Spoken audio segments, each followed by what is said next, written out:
సతీష్ గారు, ఇక్కడ అందరూ విపక్షాలన్నీ చెప్తున్న దాంట్లో ఒక లాజికల్ పాయింట్ ఉంది. మేము డబుల్ బెడ్రూమ్ ఇస్తాము అంటే అది సరైన పద్ధతి కాదు. ఎందుకంటే నిజానికి కాంగ్రెస్ పార్టీనే అనేక ప్రాంతాల్లో, ఇప్పుడు నేను చదివిన అనేక ప్రాంతాల్లో ఉన్న వాళ్ళకి ఇళ్ళ పట్టాలు ఇచ్చింది. వాళ్ళకి ఇంటికి కరెంట్ ఉంది, వాళ్ళ ఇంటికి మీటర్ ఉంది, వాళ్ళ ఇంటికి హౌస్ ట్యాక్స్ కడుతున్నారు. మరి పక్కా ఇళ్ళగా ఉన్న వీటన్నిటినీ జిహెచ్ఎంసీ అధికారులు, హెచ్ఎండిఏ అధికారులు అనుమతులు ఇచ్చిన ఇళ్ళని మీరు రాత్రికి రాత్రి ఎలా కొలగొడతారు? మనమందరం కూడా ఒక్కసారి ఆలోచన చేయాలి. ఏవైతే మూసి ఇంటర్నల్గా ఉన్నటువంటి చాలా భవనాలు అనాథరైజ్గా నిర్మాణమైనటువంటి భవనాలు, దాంతోపాటుగా మీరు ఒక చిన్న మాట ఒక్కసారి గుర్తు చేసుకోవాలి. ఏవైతే డబుల్ బెడ్రూమ్ ఇళ్ళ నిర్మాణము ఏదైతే బీఆర్ఎస్ పార్టీ ప్రజాధనాన్ని ఉపయోగించే కదా నిర్మాణం చేసింది, మరి అవి నాణ్యతా ప్రమాణాలు లేకుండా కట్టారని చెప్తున్నారు కదా బీఆర్ఎస్ పార్టీ నాయకులు. మరి ఇక్కడ చర్చ అది కాదు. అంటే మనం డబుల్ బెడ్రూమ్ ఇల్లు ఎవరికి ఇస్తాము?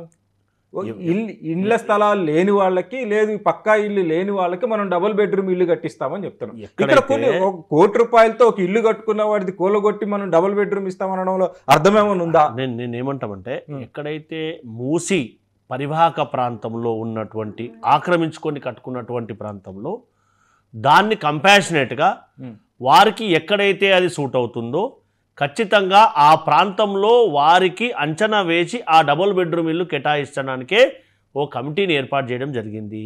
ఆ రకంగా 16 కమిటీలను ఏర్పాటు చేయడం జరిగింది. దాన్ని అంచనా వేసి వారి కంపాషన్ ఎంత అవుతుంది, దాని డబుల్ బెడ్రూమ్తో పాటు వారికి ఏ అంశాలను కంపాషనేట్ గ్రౌండ్లో కేటాయించాలని చెప్పి ప్రభుత్వం దానిపైన ఒక నివేదిక తయారు చేస్తూ ఉంది.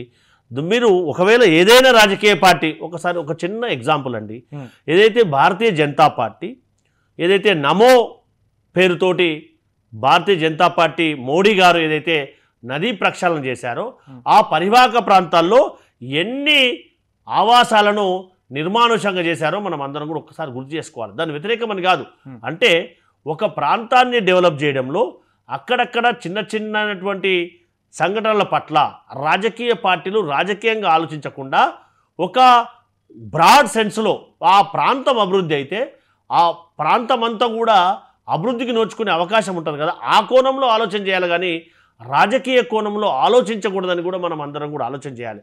ఇప్పుడు అక్కడ ఉన్నటువంటి గతంలో ఉన్నటువంటి పరిస్థితి ఏ విధంగా ఉంది సబర్మతి నదిలో, ఇప్పుడున్నటువంటి పరిస్థితి ఏ విధంగా ఉందో ఒకసారి కంపేర్ చేసుకోవాలి.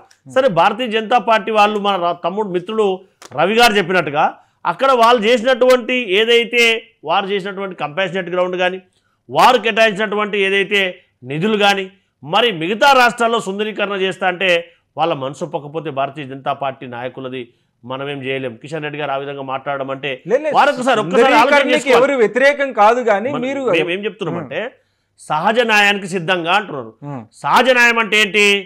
ఎక్కడైతే వారు ఇళ్లను కోల్పోతున్నారో వారికి ప్రత్యామ్నాయం చూపించాలి, వారికి నష్టం జరగకుండా వారికి ప్రత్యామ్నాయ ఏర్పాట్లను ప్రభుత్వం చేయాలనేది వారి యొక్క వాదన.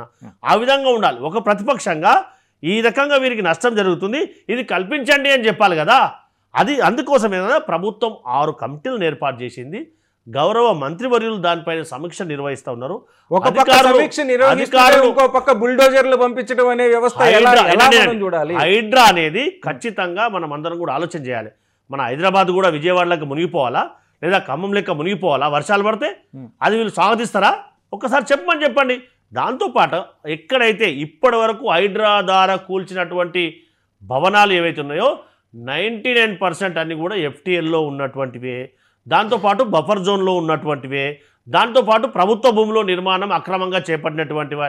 ఒకవేళ ఎక్కడైనా హైడ్రా అధికారులు 1% ఒకవేళ అక్కడక్కడ అది చిన్నగా ఉన్నటువంటి మిడిల్ క్లాస్ వాళ్ళకి నష్టం జరిగితే ఖచ్చితంగా వాటిపైన కూడా ప్రభుత్వం ఆలోచన చేసి వారికి ఏ విధంగా సహాయ సహకారం అందించాలని కూడా ప్రభుత్వం ఆలోచన చేస్తుంది.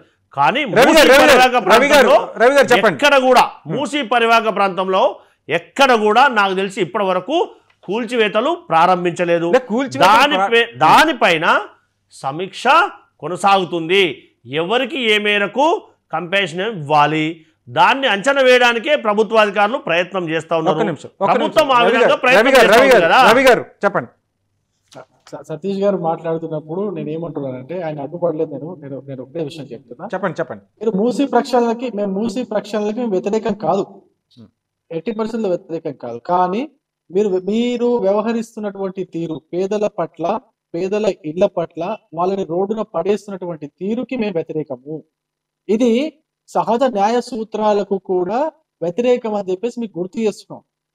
మీరు కరెక్ట్ చేసుకుంటే మీకు మంచిది, కరెక్ట్ చేసుకోకపోతే ప్రజా వ్యతిరేకత వస్తుంది. ప్రజా వ్యతిరేకత వచ్చినప్పుడు ఎవరు ఏం చేయలేరు, ఎవరు ఆపలేరు. మీ ప్రభుత్వాన్ని కూలిపోతుంటే ఎవరు ఆపలేరు. అది మీ ఇష్టం. మేము ఇంకో విషయం కూడా చెప్తున్నా. సబర్మతి రివర్ కి సంబంధించిన ఉదాహరణ చెప్తున్నారు, ఇంకో ఉదాహరణలు చెప్తున్నారు. నేనేమంటున్నా, దేశవ్యాప్తంగా సబర్మతి రివర్ ది కావచ్చు, లేకపోతే కాశీ విశ్వనాథ్ ఉంది కావచ్చు, లేదా నమామి గంగే ప్రాజెక్ట్ చేసినప్పుడు ఎక్కడ కూడా ఇంత వివాదం చెలరేగలేదు. ఎక్కడ కూడా ఇంతగా పేదవాళ్ళని రోడ్డు పైన ఆల్మోస్ట్ సడన్ ఒక రోజు రాత్రిలో అట్లా రోడ్డు పైన పడేసినది ఎక్కడ కూడా జరగలేదు. ఎక్కడ కూడా మనకు వార్తలు రాలేదు, ఎక్కడ జరగలేదు. అయితే మీరు చేస్తున్నటువంటి పని ఇది ఎంతవరకు కరెక్ట్ అనేది ఒక్కసారి ఆలోచించుకోండి. అక్కడ మిమ్మల్ని ప్రజలందరూ కూడా మీరు మార్కింగ్ చేస్తూ ఉంటే ప్రజలందరూ కూడా దాన్ని వ్యతిరేకిస్తున్నారు, వేడుకుంటున్నారు, ఏడుస్తున్నారు. ఒక తల్లి అయితే నాకు 3 ఆడపిల్లలు ఉన్నారు, ఆ 3 ఆడపిల్లల బతుకు అదైపోతుంది, ఆడపిల్లలు చేతికి వచ్చిన ఆడపిల్లలు ఉన్నారు, వాళ్ళందరూ మా జీవితాలు రోడ్డు పైన పడతాయని చెప్పేసి వేడుకుంటుంది. కనీసం అది న్యాయమేనండి? అంతగా వేడుకుంటుంటే కనీసం కనికరం ఉండాలి కదండి. దానికి నేను చెప్తాను, అంటే ప్రజల పక్షాన మేము ఏం మాట్లాడకూడదా? ప్రజల పక్షాన మేము మిమ్మల్ని కోరుకోకూడదా? ప్రజల పక్షాన మీకు సూచనలు చేయకూడదా? మీరు వింటే మంచిగా ఉంటాయి. మేము చేసిన సూచనలు మీరు విని దానికి ఆల్టర్నేటివ్ ఎవరు సుందరీకరణకి వ్యతిరేకం కాదు, సుందరీకరణ మనం అందరం కోరుకున్నాం. అయితే మీకు ప్రణాళిక ఉందా? మీరు 6 కమిటీలు వేశారు అంటున్నారు, నిన్నటి నుంచి మూసీలో ఇంటి మీద స్టిక్కర్లు అతికిస్తున్నారు. ఆ స్టిక్కర్లు అతికిచ్చిన వాటిని ఖాళీ చేయాలంటున్నారు. టైం బాండ్ ప్రోగ్రామ్ లేకుండా ఇంత సడన్గా ఇంత సెన్సేషనల్ చేయడానికి చేసే అవసరం ఉందా? 6 కమిటీలు కాదు, 16 కమిటీలు ఏర్పాటు చేయడం జరిగింది. ఎందుకు అనంటే ఖచ్చితంగా టైం బాండ్తో కూడుకున్నటువంటి ప్రాజెక్ట్ ఇది. ఓవర్ నైట్లో కంప్లీట్ అయ్యే ప్రాజెక్టు కాదు. దాంతోపాటుగా ఖచ్చితంగా ఇవన్నీ కూడా ఆక్రమణకు గురైనటువంటి ప్రాంతాలు కాబట్టి, ఇవన్నీ కూడా పరివాహక ప్రాంతాలు కాబట్టి మీకు కంపాషన్ మేము కట్టిస్తామని చెప్పి కూడా ప్రభుత్వం కూడా అంచనా వేస్తుంది.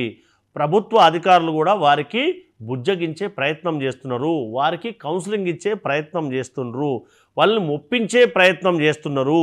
కానీ వాళ్ళు నొప్పించే ప్రయత్నం చేయట్లేదు. కానీ మనం అందరం కూడా ఆలోచన చేయాలి. ఒక రాజకీయ పార్టీగా కాకుండా ఒక కామన్ మ్యాన్గా ఆలోచన చేయాలి. ఒక ప్రాంతాన్ని డెవలప్ చేస్తూ ఉంటే మనం వెల్కమ్ చెప్పాల్సింది పోయి దాన్ని రెచ్చగొట్టే విధంగా మాట్లాడడం అనేది సమంజసమా?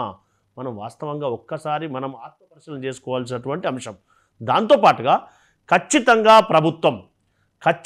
ప్రభుత్వం వారికి కావాల్సినటువంటి పునరావాసం కానీ, వారికి కావాల్సినటువంటి ఎవరైనా ఉపాధి కోల్పోతుంటే ఆ ఉపాధి విషయంలో కానీ, ఆ అన్ని విషయాలలో ఖచ్చితంగా ప్రభుత్వం వాటి గురించి ఆలోచిస్తూ ఉంది. నేను ఇందాకనే కోట్ చేయడం జరిగింది. సంబంధిత మంత్రి గారు, సంబంధిత చీఫ్ సెక్రటరీ గారు దానిపైననే ఇప్పుడు సెక్రటరియట్లో సమీక్ష నిర్వహిస్తూ ఉన్నారు. దీనికంటే ముఖ్యంగా వారికి ఏ మేరకు నష్టం జరిగితే మనం ఏ మేరకు వారికి లబ్ధి చేకూర్చాలి అనేది కూడా ప్రభుత్వం ఆలోచిస్తూ ఉంది. మీరు ఒక్కసారి ఇందాక మా మిత్రులు రవికుమార్ గారు చెప్పినట్టుగా నమో గంగా ప్రాజెక్టును ప్రక్షాళన చేస్తున్నప్పుడు ఎన్ని భవనాలు కూలిపోయి ఎన్ని అర్ధనాదాలు విన్నారో ఒక్కసారి మీరు కూడా గుర్తు చేస్తే బాగుంటుంది వారికి మనం చెప్పే కంటే. సో ఇవన్నీ నాకు వచ్చేసరికి ఒక న్యాయం, మీకు వచ్చేసరికి ఒక న్యాయం అనేది భారతీయ జనతా పార్టీ చేస్తున్నటువంటి పద్ధతి. అది మంచి పద్ధతి కాదు. దాంతోపాటుగా మన ప్రాంతంలో ఉన్నటువంటి వారికి ఖచ్చితంగా తెలంగాణ ప్రాంతంలో ఏదైతే నార్సింగ్ నుంచి ఉప్పల్ వరకు ఏదైతే ఇందాక మీరు ఐడెంటిఫై చేసినటువంటి 2000 పైచిలుకు గృహాలు ఉన్నాయో వారందరికీ, అందులో నివసిస్తున్నటువంటి వారందరూ కూడా ఖచ్చితంగా ప్రభుత్వం ఆదుకుంటుంది. ఆ దిశగా ప్రభుత్వం ప్రణాళికలు రూపొందిస్తుంది. వారికి ఏ మేరకు ఎలాంటి గృహాలు కేటాయిస్తే వారికి నివాసయోగ్యంగా ఉంటుంది, ఇంతకంటే బెటర్గా అంటే ఇంతకంటే నాణ్యతా ప్రమాణాల విషయంలో కూడా ఏం చేస్తే బాగుంటుంది, ఉపాధి అవకాశంలో కానీ పునరావాసంలో కానీ, దాంతోపాటు వారికి కావాల్సినటువంటి కంపాషనేట్ గ్రౌండ్ కూడా ఏ విధంగా ఇస్తే బాగుంటుందనేది ప్రభుత్వం అంచనా వేస్తుంది. అంచనా వేసిన తర్వాత మాత్రమే అలాంటి కార్యక్రమాలకు ప్రభుత్వం పూనుకుంటుంది తప్పితే ఆదరబాదరగా తొందరపాటు చర్యగా ఎప్పుడు కూడా చెయ్యదు అనేది మనం అందరం కూడా ఒక్కసారి ఆలోచన చేయాలి. ఆ దిశగానే ప్రభుత్వం నిజానికి సంబంధిత హైడ్రా మంత్రులు కూడా మొదలైనప్పుడు ఆలోచిస్తున్నారు. మీరు ప్రభుత్వం చెప్పిన మాట ఏంటంటే మేము పేదల జోలికి కాదు వెళ్తుంది, ఇది కమర్షియల్ వాటి బిల్డింగులు లేకపోతే ధనవంతులు చెరువుల్లో గౌరీ సతీష్ గారు ఆక్రమించి కట్టుకున్న నాకు కొన్ని వాళ్ళకి అని అబ్జెక్షన్స్ చెప్పారు. ఉన్నాయి. గౌరీ సతీష్ గారు మాట్లాడడానికి నాకు 2 అబ్జెక్షన్స్ ఉన్నాయి. మీరు ఒకటి ఒక్కసారి రెచ్చగొట్టే ఆలోచన రవి గారు ఒక్క రాజకీయ రవి గారు ఒక్క పక్షపాతం. నిమిషం ఇస్తా. రవి గారు ఒక్క మీరు- నిమిషం. మీరు రవి గారు ఒక్కసారి ఆలోచన తర్వాత- చేయాలి. రవి గారు ఒక్క నిమిషం ఇస్తా ఇస్తా మీరు ఇస్తా. ఒక్కసారి ఆలోచన చేయాలి.